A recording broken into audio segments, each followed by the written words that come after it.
Assalamualaikum warahmatullahi wabarakatuh. Nama saya Saidatul Hasanah, NPM 21125557. Di video kali ini, saya akan mempresentasikan artikel yang telah saya buat dengan judul Kedudukan Hadis Marfu', Mauquf dan Maqtu' dalam berhujjah untuk memenuhi tugas mata kuliah Ulumul Hadis dengan dosen pembimbing Ibu Mardia Agustina, STHI, MPD. Untuk selanjutnya, silakan simak video berikut. Nah, teman-teman, masuk ke materi tentang kedudukan hadis marfu', mauquf, dan maqtu' dalam berhujjah. Langsung saja masuk ke pembahasan. Sebelum ini, kita bersama telah mengetahui apa itu pengertian hadis. Menurut ulama ahli hadis, hadis merupakan segala sesuatu yang bersumber dari Nabi, baik berupa perkataan, perbuatan, takrir, maupun sifatnya. Hadis merupakan sumber kajian Islam kedua setelah Al-Quran. Eksistensinya menjadi bagian yang tidak terpisahkan dari penetapan hukum syara' yang bermuara pada kemaslahatan hidup manusia. Baik, seperti yang saya katakan di awal tadi, di video kali ini akan ada 3 pembahasan yang akan saya bahas. Untuk yang pertama yaitu tentang kehujahan hadis marfu'. Hadis marfu' adalah segala sesuatu yang bersumber dari Nabi SAW, perkataan, perbuatan, takrir, dan sifat beliau. Penyandarannya dilakukan oleh sahabat ataupun tabi'in. Jadi, hadis marfu' yang sahih dan hasan dapat dijadikan hujjah, sedangkan hadis marfu' yang dhaif boleh dijadikan hujjah hanya untuk menerangkan fadhailil amal. Baik, yang kedua yaitu kehujahan hadis mauquf. Di sini sedikit saya jelaskan. Hadis mauquf ialah segala sesuatu yang disandarkan atau dihubungkan dengan sahabat atau sejumlah sahabat dalam bentuk perkataan, perbuatan maupun takrir dengan sanad yang mungkin muttasil ataupun munqati'. Terdapat gambaran mengenai hadis mauquf ini, baik pada lafaz maupun pada bentuknya. Akan tetapi, penelitian para ulama hadis menunjukkan bahwa hadis mauquf tersebut mempunyai makna hadis marfu'. Maka dari itu, para ulama memutlakkan hadis semacam itu dengan nama marfu' hukman atau marfu' secara hukum. Yang dimaksud di sini ialah hadis tersebut secara lafaz memanglah mauquf, namun secara hukum adalah marfu'. Para ulama berbeda pendapat tentang boleh tidaknya berhujjah dengan hadis mauquf ini, yang dipastikan keberadaannya dari sahabat dalam menetapkan hukum-hukum syara'. Untuk contoh yang pertama, yaitu ulama mutaakhirin yang riwayatnya dari kalangan Hanafiyah, Malik dan Ahmad dalam salah satu riwayatnya berpendapat bahwa hadis ini dapat dipakai untuk berhujjah karena tindakan para sahabat merupakan pengalaman terhadap sunnah dan penyampaian syariat. Namun, sebagian ulama Hanafiyah yang lain dan Al-Syafi'i berpendapat bahwa hadis yang demikian ini tidak dapat dipakai hujjah karena boleh jadi pendapat sahabat itu merupakan hasil ijtihad mereka sendiri dan boleh jadi memang didengar dari Nabi SAW.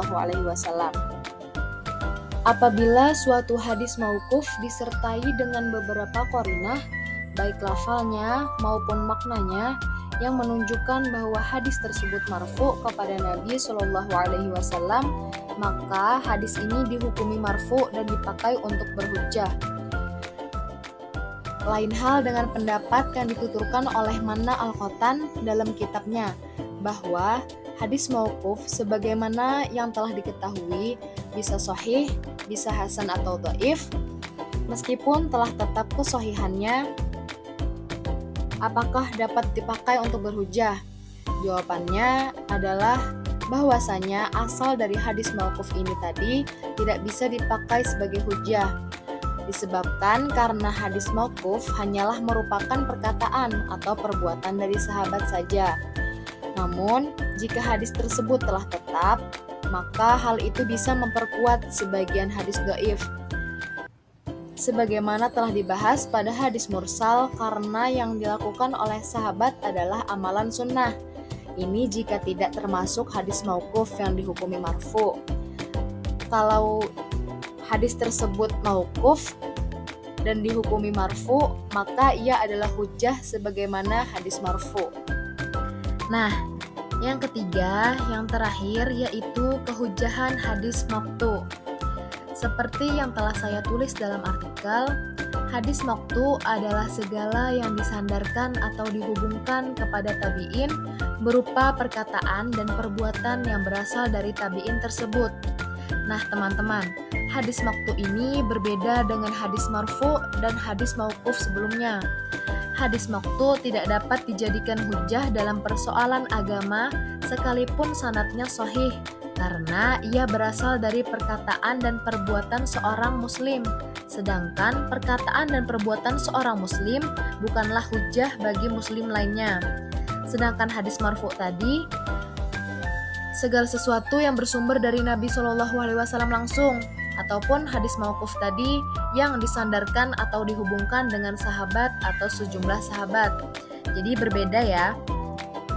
Namun demikian, apabila terdapat indikasi yang menunjukkan bahwa riwayat tersebut berasal dari Nabi SAW, seperti ungkapan dari seorang tabi'in, maka ia dikategorikan sebagai hadis mursal, karena tabi'in tersebut menggugurkan sahabat yang menjembataninya dengan Nabi SAW, sehingga dalam kondisi yang demikian ini berlakulah ketetapan hadis mursal.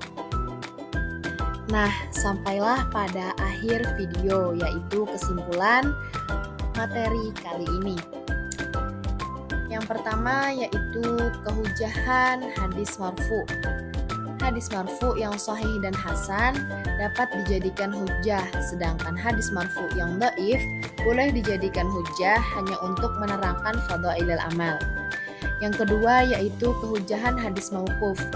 Para ulama berbeda pendapat tentang boleh tidaknya berhujjah dengan hadis mauquf ini.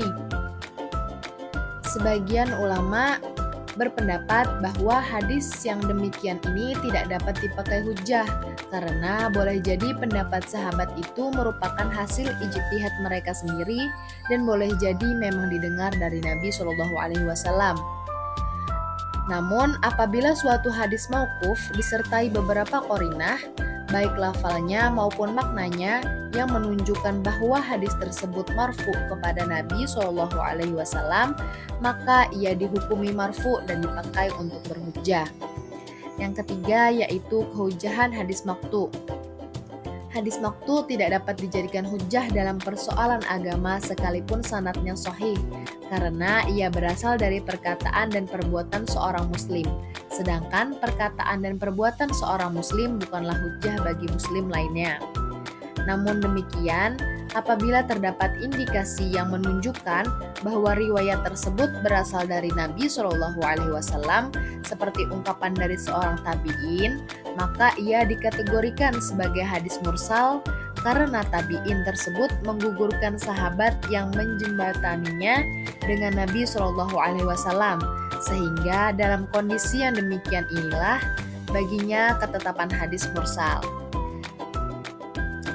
Baik, terima kasih atas perhatiannya. Sekian video dari saya, diharapkan kepada ibu dan teman-teman semoga dapat mengerti dan memahami tentang penjelasan yang telah saya terangkan tadi.